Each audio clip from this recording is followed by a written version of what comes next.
Praise Lord. Bible अध्ययन श्रृंखला परमेश्वर का वो अद्भुत मार्ग है जिसके द्वारा हम परमेश्वर के वचन को गहराई से सीख पाते हैं। मैं हर उस प्रयास को करने के लिए तत्पर रहता हूं जिसके द्वारा आप तक परमेश्वर का वचन बहुत आसान और साधारण भाषा में पहुंच सके। कई बार आप इस बात पर मनन और प्रयास करते होंगे, बहुत से बाइबल के वचन हैं जिनका समझना हमारे लिए कठिन होता है। कई बार हम अलग अलग जगहों से जब उसका उत्तर ढूंढते हैं तो हमें कई बार कंफ्यूजन भी हो जाती है। लेकिन बाइबल अध्ययन श्रृंखला आपको पुस्तक बाय पुस्तक, वचन बाय वचन आपको अध्ययन करवाती है ताकि आप परमेश्वर के वचन को अद्भुत रीति से सीख पाएं। बाइबल अध्ययन श्रृंखला को सबसे उत्तम समय जो है सुनने का, वो सुबह या फिर शाम के समय। आप बाइबल अध्ययन श्रृंखला को बहुत अद्भुत रीति से, बेहतर तरीके से अगर समझना चाहते हैं तो इसे एकांत में बैठ करके सुने, और आप परिवार के साथ में भी इसे सुन सकते हैं और उसके बाद आप एक दूसरे के साथ में अपने विचारों को साझा कर सकते हैं। हम बाइबल अध्ययन जेम्स की पत्री में से कर रहे हैं, जिसे हम याकूब की पत्री भी कहते हैं। याकूब की पत्री परमेश्वर के वचन का वो गहरा भेद है, या परमेश्वर की सामर्थ्य के द्वारा अद्भुत रीति से लिखा गया परमेश्वर का कलाम है। याकूब की पत्री में जब हमने पहले अध्याय में पढ़ा था, यदि आपने पहले अध्याय का वो भाग नहीं सुना है या नहीं देखा है तो मैं आपको उत्साहित करता हूं कि आप उस पहले अध्याय को जरूर सुने, तभी आप दूसरे इस भाग को समझ सकते हैं। या फिर आप इस दूसरे भाग को सुनने के बाद पहले भाग को जरूर सुने। इसमें बहुत से ऐसे सवाल होंगे आपके पास जिनका जवाब आपको मिलेगा, और यदि आपको उन सवालों का जवाब मिलता है या फिर आपको किसी वचन से संबंधित आपको किसी प्रकार की कंफ्यूजन है, तो मैं आपसे कहता हूं आप हमारे साथ अपने विचारों को जरूर साझा कीजिए। जिस वीडियो को आप देखते हैं उस वीडियो के नीचे कमेंट में जरूर लिखें कि हम किस प्रकार से आपकी मदद कर सकते हैं, या फिर कोई सवाल का जवाब आपको मिला है तो आप उस नीचे के कमेंट बॉक्स में हमारे साथ में साझा कर सकते हैं, ताकि हम और बेहतर इस प्रोग्राम को बना पाएं। परमेश्वर का वचन याकूब की पत्री हमारे जीवन की उन बातों से संबंधित है जो बिल्कुल प्रैक्टिकल है। पिछले पहले अध्याय में हमने जो पढ़ा विश्वास और धीरज, उसके बाद हमने पढ़ा परमेश्वर के वचन को सुनना और करना, हमने प्रलोभन के बारे में भी पढ़ा। आज हम दूसरे और तीसरे अध्याय को हम परमेश्वर के कलाम में से मनन करेंगे, पढ़ेंगे। मैं आपसे निवेदन करता हूं कि जब आप इस श्रृंखला को सुनते हैं तो आप अपने ध्यान को परमेश्वर के वचन की ओर लगाइए, क्योंकि जब आप परमेश्वर के वचन की ओर अपने ध्यान को लगाते हैं तो आप बेहतर समझ पाते हैं और परमेश्वर के वचन के अनुसार जीने के लिए आप प्रयास और निर्णय ले पाते हैं। परमेश्वर का वचन दूसरे अध्याय में उसी प्रकार से जैसे हमने पहले अध्याय में गरीबी और अमीरी के बारे में पढ़ा, उसी प्रकार से परमेश्वर का वचन पक्षपात के विरुद्ध चेतावनी देता है। 2 अध्याय के जब हम 13 पद तक पढ़ते हैं तो इसमें बहुत साफ शब्दों में लिखा है, एक पद में लिखा हुआ है, हे मेरे भाइयों, हमारे महिमा युक्त प्रभु यीशु मसीह पर तुम्हारा विश्वास पक्षपात के साथ न हो, क्योंकि यदि एक पुरुष सोने के छल्ले और सुंदर वस्त्र पहने हुए हैं तुम्हारी सभा में आए और एक कंगाल भी मैले कुचले कपड़े पहने हुए आए, और तुम उस सुंदर वस्त्र वाले का मुंह देखकर कहो तू वहां अच्छी जगह बैठ, और उस कंगाल से कहो तू यहां खड़े रह या मेरे पांव के पास बैठ। मेरे प्रियो, ये वचन बहुत अद्भुत रीति से आपको और मुझे बताता है कि परमेश्वर की नजर में हर कोई बहुत ही बहुमूल्य है। मनुष्य की नजरों से जब हम देखते हैं, मनुष्य कई बार अपने से छोटे व्यक्ति को घृणा की नजरों से देखता है या फिर उसके महत्व को कम आंकता है। जब हम परमेश्वर का दास याकूब जब हमसे बातचीत कर रहा है तो वो कह रहा है कि तुम्हें परमेश्वर की आज्ञा को मानते हुए सभी को समान रूप से देखना है। हमें किसी को महत्वपूर्ण और किसी को ऐसा नहीं समझना है कि उसका कोई मूल्य नहीं। जब आप परमेश्वर के पास होते हो तो परमेश्वर आपके इस मन को देखता है। ये हमारे मनों में विचार जब आते हैं एक दूसरे को कम आंकने की या फिर एक दूसरे को महत्वपूर्ण समझने के लिए, ये परमेश्वर को दुखी करते हैं, उसके मन को दुखी करता है। कई बार हम इस प्रकार से जब कलीसिया में होते हैं, परमेश्वर के भवन में होते हैं, तो प्रभु का वचन कहता है ऐसों को महत्व दो जिनको कोई महत्व नहीं दे रहा। घृणा की नजरों से किसी को मत देखो। हो सकता है उसका स्टैंडर्ड इतना बड़ा ना हो जितना आपका है। हो सकता है वो इतने चीजों का वारिस ना हो जितनी चीजों के वारिस आप हैं। हो सकता है उसने जीवन गरीबी में बिताया हो, लेकिन परमेश्वर की नजर उसके ऊपर है। परमेश्वर जब आपको और मुझे चुनता है तो वो आपसे और मुझे कहता है कि एक दूसरे को ग्रहण करो। 4 पद में लिखा है, तो क्या तुमने आपस में भेदभाव न किया और बुरे विचार से न्याय करने वाले ना ठहरे। 5 पद में लिखा है, हे मेरे प्रिय भाइयों सुनो, क्या परमेश्वर ने इस जगत के कंगालों को नहीं चुना कि विश्वास में धनी और उस राज्य के अधिकारी हों जिसकी प्रतिज्ञा उसने उनसे की है जो उसे प्रेम करते हैं। पहला कुरिन्थियों में जब पहले अध्याय में हम पढ़ते हैं तो परमेश्वर का वचन वहां पर हमें याद दिलाता है कि उसने इस संसार के तुच्छों को चुना है जिनको कोई कुछ नहीं समझता।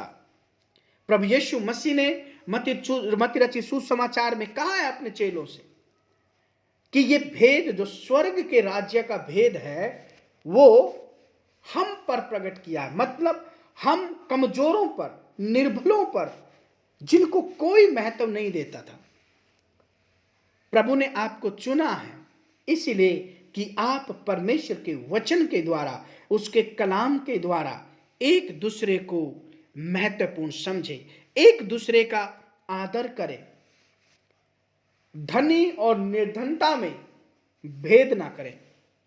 प्रभु हमें सिखाता है। कई बार जो धन का गुलाम होता है या जो धनी व्यक्ति धन का गुलाम होता है वो कई बार हमें पीड़ा देता है, उसके पास क्षमा का भाव नहीं होता। प्रभु का वचन कहता है हमने धन के गुलाम नहीं होना है बल्कि हमने पवित्रता के साथ में परमेश्वर की महिमा करनी है।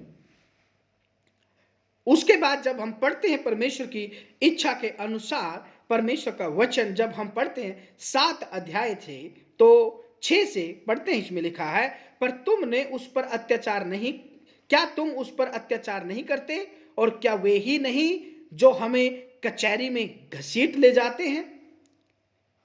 क्या वे उस उत्तम नाम की निंदा नहीं करते जिसके तुम कहलाते हो। जो धन का गुलाम व्यक्ति होता है वो आसानी से परमेश्वर की बातों को नहीं मानता है। वो हमेशा परमेश्वर के विरुद्ध रहेगा, अपनी चतुराई में फंसा रहेगा, अपनी चतुर बातों में ज्यादातर मन लगाए रहेगा। वो ऐसा सोचता है जो वो बोल रहा है वो सही है।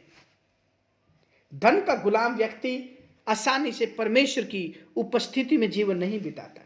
इसीलिए परमेश्वर का वचन कहता है कि तुम सावधान, जब तुम किसी धनी को देखते हो और किसी निर्धन को देखते हो और उनमें भेदभाव करते हो, उनमें पक्षपात करते हो, आपको और मुझे सचेत होकर के परमेश्वर के पवित्र डर और भय में जीवन जीने की आवश्यकता हो। यदि हम पक्षपात करते हैं तो प्रभु का वचन कहता है ये पाप है। पक्षपात परमेश्वर की नजर में पाप है। क्योंकि पक्षपात हमेशा संसार से आता है, यह शैतानिक है। पक्षपात परमेश्वर की ओर से नहीं है, घृणा परमेश्वर की ओर से नहीं है। परमेश्वर प्रेम करने वाला है। जब हम निर्धन लाजर को देखते हैं, प्रभु का वचन कहता है वो किसी की डेवड़ी पर, किसी की चौखट पर बैठा रहता था और वो इतना बीमार था, इतना परेशान था कि गलियों के जानवर आकर उसके घावों को चाटते थे। प्रभु का वचन कहता है जब उसकी मृत्यु हुई तो परमेश्वर का वचन कहता है वो अब्राहम की गोद में पाया गया। कौन कैसा जीवन जी रहा है ये नहीं, बल्कि कौन परमेश्वर के नजदीक है, हमें ये देखने की जरूरत है। उसके बाद परमेश्वर का वचन जो है हमें विशेषकर 13वें पद में कहता है, क्योंकि जिसने दया नहीं की उसका न्याय बिना दया के होगा, दया न्याय पर जयवंत होती है। हमें ऐसों को दया दिखानी है जिनको दया की आवश्यकता है। परमेश्वर ने हम पर दया दिखाई, परमेश्वर ने हम पर दया दिखाई। हम पापी थे, हम पीड़ा में थे। आप सोच करके देखिए, जब परमेश्वर ने आपको बुलाया आपकी दशा क्या थी? आप बीमार होंगे, बुरी परिस्थितियों में फंसे होंगे, नशों में फंसे होंगे, पीड़ाओं में फंसे होंगे। कितनी सारी बातें हो सकती है जो आपके इर्द गिर्द घूमती होगी। प्रभु का वचन कहता है परमेश्वर ने हम पर दया की, तो हमें दया क्यों नहीं करनी चाहिए? हमें दया करनी चाहिए कमजोर पर, निर्बल पर, जो बार बार पाप में गिर जाता है, जो बार बार बुराई में गिर जाता है। हमने उस पर दया दिखानी है ताकि ये व्यक्ति भी परमेश्वर की महिमा करने लग जाए, परमेश्वर की उपस्थिति में आकर परमेश्वर के अभिषेक में बढ़े। 14 पद से परमेश्वर का वचन कहता है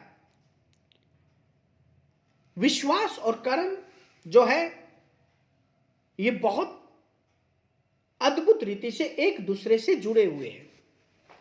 जब हम अब्राहम के बारे में पढ़ते हैं, अब्राहम ने परमेश्वर पर विश्वास किया, लेकिन उसके साथ ही परमेश्वर ने अब्राहम को परखा, जांचा। जब हम विश्वास करते हैं परमेश्वर पर, तो परमेश्वर किसी उत्तम चीज के द्वारा आपको और मुझे परखेगा। आप जिसे सबसे ज्यादा प्यार करते हैं उसके द्वारा परमेश्वर आपको परखेगा। आप भाई बहन से या माता पिता से किससे प्यार करते हैं? संसार में किसी ऐसी वस्तु से प्यार करते हैं, या फिर आपका कोई दोस्त है, मित्र है जिससे आप बहुत प्यार करते हैं? उनके बारे में परमेश्वर आपको जांचता है, परखता है। अब्राहम को और सारा को इसहाक 99 साल की उम्र में मिला था। आप सोच करके देखिए अब्राहम और सारा कितना प्यार करते होंगे इसहाक से। इसहाक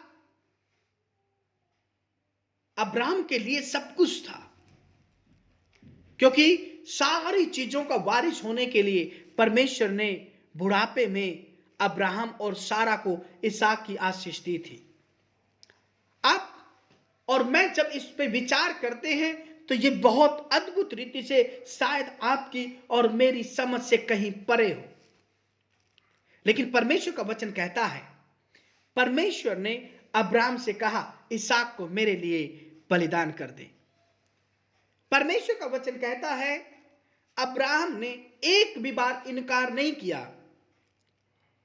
कि परमेश्वर मुझसे क्या मांग रहा है।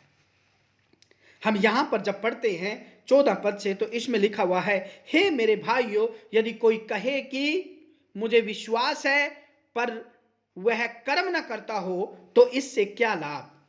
क्या ऐसा विश्वास कभी उसका उद्धार कर सकता है?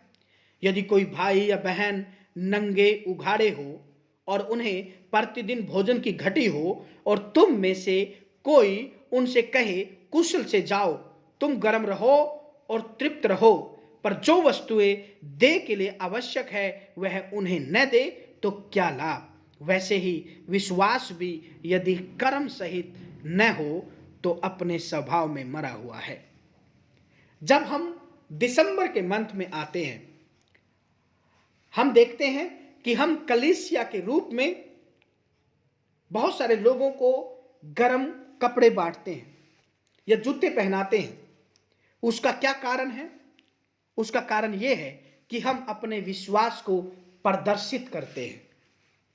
हम अपने विश्वास को जो प्रभु यीशु मसीह ने हमें दिया है उसको प्रकट करते हैं। एक छोटी सी चीज किसी के लिए बड़ी आशीष का कारण हो सकती है। एक 100 रुपए का बहुमूल्य गिफ्ट किसी के लिए अद्भुत रीति से मुस्कान का कारण बन सकता है। कई लोग विश्वास करते हैं लेकिन कर्म नहीं करते। कर्म विश्वास को प्रदर्शित करता है। कई लोग विश्वास करते हैं लेकिन उनका कर्म कहीं भी नहीं है। कर्म विश्वास को प्रदर्शित करता है, दिखाता है कि तेरे अंदर परमेश्वर का प्रेम है। इसीलिए प्रभु का वचन कहता है कर्म बिना विश्वास मरा हुआ है। विश्वास के साथ कर्म जरूरी है। 18 पद में लिखा हुआ है, वरन कोई कह सकता है तुझे विश्वास है और मैं कर्म करता हूं। तू अपना विश्वास मुझे कर्म बिना तो दिखा और मैं अपना विश्वास अपने कर्म के द्वारा तुझे दिखाऊंगा।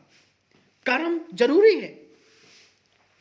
परमेश्वर का वचन कहता है, परमेश्वर के कलाम में, परमेश्वर के वचन में हमें विधि दी गई है कि हम परमेश्वर की हजूरी में उसकी व्यवस्था के अनुसार, उसके प्रेम और उसके अनुग्रह के अनुसार जीवन जिए। बहुत सारे लोग जब परमेश्वर के वचन को पढ़ते हैं तो उसका गलत मीनिंग निकालते हैं।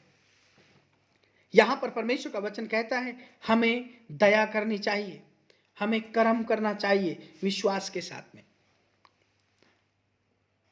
कई लोग इस बात पर जब गौर करते हैं, जब जो अपने विश्वास को कर्मों के साथ में प्रकट करते हैं, तो परमेश्वर का वचन कहता है उनके द्वारा बहुत से लोग आशीषित होते हैं। आपका कर्म किसी के लिए प्रभु में बढ़ने का कारण हो सकता है। कर्म आखिर क्या होता है? कर्म होता है देना, प्रदर्शित करना, परमेश्वर ने कुछ कहा है उसे पूरा कर देना। 20 पद में लिखा हुआ है, 19 में लिखा हुआ है, तुझे विश्वास है कि एक ही परमेश्वर है, तू अच्छा करता है, दुष्ट आत्मा भी विश्वास रखते और थरथराते हैं। हे निकम्मे मनुष्य, क्या तू यह भी नहीं जानता कि कर्म बिना विश्वास मरा हुआ है। बहुत सारे लोग निष्क्रिय है चर्चों में। यदि आप किसी कलीसिया के सदस्य हैं तो प्रभु का वचन कहता है उस कलीसिया के अच्छे कामों में सहभागी हो, परमेश्वर के द्वारा किए गए अच्छे कामों में सहभागी हो, सुसमाचार के काम में सहभागी हो, भेंट देने के काम में सहभागी हो, दान देने के काम में सहभागी हो। कई लोग कहते हैं हमें विश्वास है, हमारे अंदर परमेश्वर है। प्रभु का वचन कहता है उसे दिखाएगा कैसे तू? सिर्फ हे प्रभु कहने से आप और मैं स्वर्ग के राज्य में प्रवेश नहीं कर सकते बिना उसकी आज्ञा को पूरा किए। परमेश्वर का वचन कहता है उसकी आज्ञा को पूरा करना है। शैतान भी विश्वास करता है परमेश्वर है और उसे डरता है, कांपता है, लेकिन प्रभु का वचन कहता है वो दंड के योग्य है क्योंकि उसने परमेश्वर की आज्ञा को पूरा नहीं किया। 21 पद में लिखा हुआ है, जब हमारे पिता अब्राहम ने अपने पुत्र इसहाक को वेदी पर चढ़ाया तो क्या वह कर्मों से अधिक न ठहरा? क्या वह कर्मों से धार्मिक न ठहरा था? धार्मिकता कर्मों से आती है विश्वास के साथ। इसीलिए अपनी धार्मिकता को प्रकट करें, अपने विश्वास को पूरा करें। जब परमेश्वर आपसे कुछ कहता है तो परमेश्वर का वचन कहता है विश्वास को कर्मों के साथ में प्रदर्शित करें। जैसे अब्राहम ने किया वैसे ही आप और मैं भी करें। 26 पद में लिखा हुआ है, अतः जैसे देह आत्मा बिना मरी हुई है वैसे ही विश्वास भी कर्म बिना मरा हुआ है। अगर हमारे शरीर में से आत्मा निकल जाए तो क्या हो जाएगा? लोग उसे तुरंत अपने बीच में से हटा देते हैं। इसी प्रकार से परमेश्वर का वचन कहता है, अगर तेरे विश्वास में कर्म नहीं है तो तेरा विश्वास मरा हुआ है, उसे कुछ लाभ नहीं होगा तुझे। आप कर्म करें, छोटे से स्टार्ट करें, देने से स्टार्ट करें। कर्म करने का दूसरे शब्दों में मतलब है देना, दूसरों के साथ बांटना, अपनी आशीषों को बांटना। परमेश्वर ने जो अच्छी चीज आपको दी है उसके साथ में बांटना, मन्नतों को पूरा करना, ये कर्म में आता है। इसीलिए आप चाहे छोटा करते हैं चाहे बड़ा करते हैं, प्रभु का वचन कहता है कि आपने उसे करना है। ये परमेश्वर की आज्ञा है। दूसरों के साथ अपने विश्वास को कर्मों के साथ में बांटना है। प्रभु ने जो बोला है उसे पूरा करना है। 3 अध्याय में जब हम पढ़ते हैं तो इसमें लिखा हुआ है जीभ को वश में करना। ये परमेश्वर का कलाम जब आप और मैं पढ़ते हैं तो मेरे प्रियो, आपका और मेरा जीवन शुद्ध हो जाता है, पवित्र हो जाता है। इसमें लिखा हुआ है, हे मेरे भाइयों, तुम में से बहुत उपदेशक न बने, क्योंकि जानते हो कि हम उपदेशक और भी दोषी ठहरेंगे। उपदेशक का मतलब है परमेश्वर के वचन का सुनाने वाला, पढ़ाने वाला, सिखाने वाला। परमेश्वर का वचन कहता है कि तुम उसे करने में सावधानी बरतो, अपने स्वार्थ के लिए कुछ भी उसमें मत जोड़ो। जैसा परमेश्वर का वचन है वैसा ही आप उस पर मनन करो, वैसा ही आप उस पर उसको बताओ। क्योंकि अगर आप उसमें कुछ जोड़ते हैं तो प्रभु का वचन कहता है आप और मैं दोषी बन जाते हैं। 2 पद में लिखा हुआ है, इसलिए कि हम सब बहुत बार चूक जाते हैं, जो कोई वचन में नहीं चूकता वही तो सिद्ध मनुष्य है और सारी देह पर भी लगाम लगा सकता है। हमें सिद्धता की ओर बढ़ने के लिए परमेश्वर की मदद की आवश्यकता है। हमें सिद्ध बनना है। सिद्ध बनना मतलब बढ़ते जाना है परमेश्वर के करीब, परमेश्वर के वचन में, परमेश्वर के कलाम में। 3 पद में लिखा हुआ है, जब हम अपने वश में करने के लिए घोड़े के मुंह में लगाम लगाते हैं तो हम उनकी सारी देह को भी घुमा सकते हैं। देखो, जहाज भी यदि ऐसे बड़े होते हैं और प्रचंड वायु से चलाए जाते हैं तो भी एक छोटी सी पतवार के द्वारा मांझी की इच्छा के अनुसार घुमाए जाते हैं। वैसे ही जीभ भी एक छोटा सा अंग है और वह बड़ी बड़ी डींगे मारती है। देखो, थोड़ी सी आग से कितने बड़े वन में आग लग जाती है। जीभ हमारा शरीर में एक ऐसा अंग है जो हमेशा बुराई करने के लिए उतावली करता है। जब आप नीचे इस पदों में पढ़ेंगे तो ये हमारे शरीर में एक ऐसा अंग है जो आग से जलता रहता है। बाइबल कहती है अधर्म का लोक है, मतलब जब ये बोलती है तो दूसरों के बारे में बुरा बोलने के लिए उतारू रहती है। प्रभु का वचन कहता है हमें सावधानी बरतनी है कि जब आप बोलते हैं तो क्या बोलते हैं। कई बार आपने अपने घर में देखा होगा या अपने जीवन में भी देखा होगा, कई लोग अपने आप को कोसने लग जाते हैं, अपने आप को बुरा कहने लग जाते हैं या अपने बारे में बुरा सोचने लग जाते हैं। प्रभु का वचन कहता है, परमेश्वर का कलाम कहता है कि जब आप उन बुरे शब्दों को बोलते हैं तो आप परमेश्वर का इनकार करते हैं, जिसने आपको रचा है, जिसने आपको बनाया है, जिसने आपको परमेश्वर की हजूरी में चुन करके अलग किया है। चाहे वो किसी भी कारण, किसी भी बात को लेकर के आप दुखी हो सकते हैं। जब आप दुखी होकर के कोसते हैं या अपने आप को या किसी दूसरे को, तो हम पापी बनते हैं। हमारे जीवन में परमेश्वर का डर और भय जो है वो खत्म हो जाता है। तो आप अपनी जीभ को परमेश्वर की हजूरी में, परमेश्वर के वचन के द्वारा शांत रखने की आप कोशिश करें। इतना ही बोलें जितना आपको आवश्यकता है। अति उत्साहित होकर के अपनी जुबान का गलत इस्तेमाल ना करें, अपने विचारों का गलत इस्तेमाल ना करें। जब आप अपने विचारों और अपनी जुबान का गलत इस्तेमाल करते हैं, तब शैतान आपके इस शक्ति का इस्तेमाल करते हैं, आपकी जुबान का और आपके विचारों का इस्तेमाल करते हैं, जो आपको अपराधी बनाती है, आपको पापी बनाती है। इसीलिए जब आप परमेश्वर की हजूरी में आते हैं तो परमेश्वर के कलाम को याद करते हुए उसकी हजूरी में जीवन जिए। परमेश्वर का वचन कहता है 9 पद से जब हम पढ़ते हैं, इसी से हम प्रभु की और पिता की स्तुति करते हैं और इसी से मनुष्य को जो परमेश्वर के स्वरूप में उत्पन्न हुए हैं शाप देते हैं। ऐसा नहीं होना चाहिए। एक दिन आप स्तुति कर रहे हैं और दूसरे दिन किसी को कोस रहे हैं। प्रभु का वचन कहता है ये पाप है। इस पाप से हमें बचना है। 10 पद में लिखा हुआ है, एक ही मुंह से धन्यवाद और शाप दोनों निकलते हैं। हे मेरे भाइयों, ऐसा नहीं होना चाहिए। एक ही मुंह से आप स्तुति कर रहे हैं और एक ही मुंह से आप क्या नाम है, पाप कर रहे हैं। किसी व्यक्ति को बुरा कह रहे हैं, किसी के बारे में चुगली कर रहे हैं, किसी की निंदा कर रहे हैं। प्रभु का वचन कहता है ऐसा नहीं होना चाहिए। क्या सोते के एक मुंह से मीठा और खारा जल दोनों निकलता है? बिल्कुल नहीं निकलता है। हे मेरे भाइयों, क्या अंजीर के पेड़ में जैतून व दाख की लता में अंजीर लग सकते हैं? वैसे ही खारे सोते से मीठा पानी नहीं निकल सकता। हमने इस पर विचार करना है। प्रभु का वचन आपसे और मुझसे क्या कहता है? स्वर्ग ज्ञान की धुन में रहो, लेकिन यह भी समझो कि स्वर्ग ज्ञान है कौन सा। तुम में ज्ञानवान और समझदार कौन है?